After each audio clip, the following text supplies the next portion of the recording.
How you guys feeling heading into last season of the regular season? Well, I can't believe it's here already. It got really come up really quickly, but obviously after the last weekend, we're pretty happy with the performance. I think our pitching did well, and offensively, we hit the right notes at the right time and scored some big runs when we had to. You always have to play your best softball towards the end of the season. Do you feel like you guys are peaking at the right time? Well, you hate to say peak, but I think we're playing better than we did a few weeks ago, and that's what you want to see. You want to see the upward trend. It's very hard to keep that upward trajectory the whole way, and we had a little stumble, and right now we're getting back on track, and even Jenna Lilly's coming out of her shell a little bit and getting some hits, so it's exciting for us right now. Yeah, Coach, what about Jenna, Pac-12 Player of the Week? Obviously hasn't been the year that maybe she would have liked it to, but what can you say about how she did this past weekend? Well, one thing about Jenna, she's always going to work hard, and she hasn't let it affect her that way. She's done great defensively for us and just keeps working hard, and so it was really good to see her start smiling after the game, again, and not be quite so hard on herself.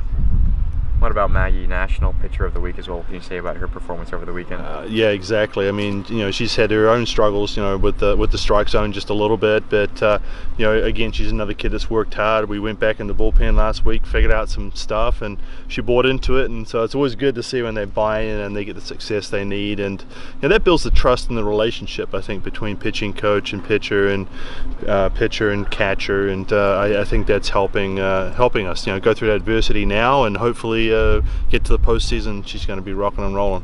Obviously, you guys swept the #2 team in the nation. Lots of positives. What do you think your team could have done a little bit better over the weekend, if there is anything? Well, that's a good question. Obviously, we found out with Megan coming in the second game or the third game, didn't quite close it out like I'd hoped. That's one thing. I think we didn't make the adjustments to Burrows. The second time we saw her, I thought we got it seemed like the first half of that last game went really quickly, and we didn't make any adjustments. So hopefully we can do that quicker. But then, having said that, we'd always talked about staying up through adversity, and they'd had some struggles. And Mikado came up at the end of that game, got a double, and then Gwen Savakis, got it out there. I gave a 2-strike bunt to Maddie Bishop. Again, you can't practice that stuff, and to put them in those situations and see them come through, I think it was big for us. Coach, that said, in conference play, you guys finally let another team win the Pac-12 for the first time in a long time. What are your thoughts on the way the conference played out? Well, I don't think we let them win it, but it's ironic that we lose the conference champ, and it could. We still have to go and play Stanford and everything else, but we would have had an opportunity to do that if we hadn't had a rain out. So it's kind of ironic that happened in Utah, and it is what it is. I thought that if you look at it, we lost to 3 of the top 5 or top 3 teams in the country in the top 10, and that's going to happen. We had chances to probably close out Washington, didn't get it done there, but overall, I think to be in this race over 5 years says a lot about the program. You mentioned Stanford. What's your kind of preview of that series? Well, you look at Carolyn Lee. She's the one that's been pitching well for them, and she's done a great job of holding down some pretty good offensive clubs. Washington, they struggled against her, and we know they can hit. So we've got to make sure that we're going to be prepared for her coming in this weekend. They have a young team. Obviously, they're starting to turn some things around. They want to create some momentum, and I'm sure we'd be a big target for them to take one off of us. And then you got Selection Sunday kind of following that. What are your thoughts on where you guys are at entering that date? Well, where I'd like to be is at home, but obviously, who knows who you're going to get there, for your first round matchup in the regionals. But and nothing's guaranteed either. Obviously, we have to make the postseason, not being an automatic selection. But I think we'll be there, for that first round, and should be at home.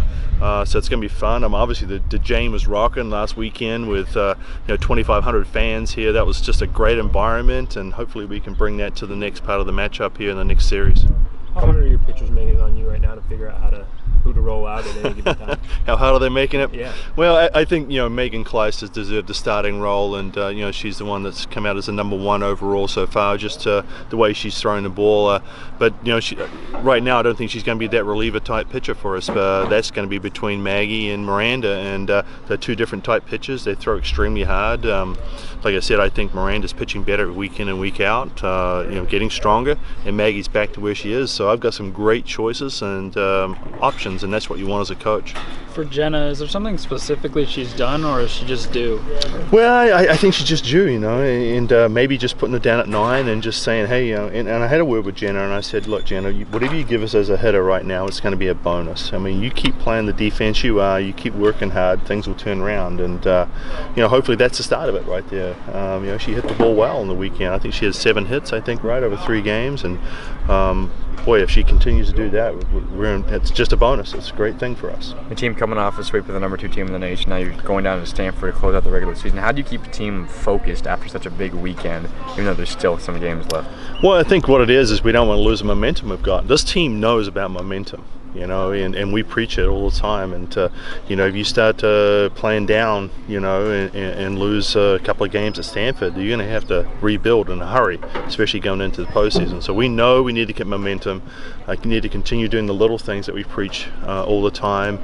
Team that plays the best wins, typically, and we keep track of that with our blueprints and everything else. So they keep getting the same message.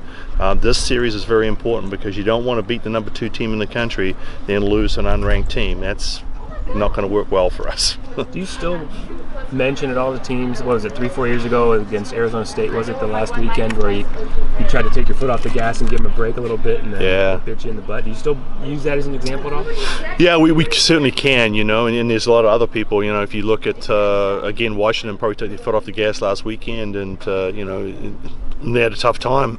So we got to be aware of that. We've got to keep pushing. We got to keep working hard, and now's not the time to start thinking about postseason before you finish the season, the regular season.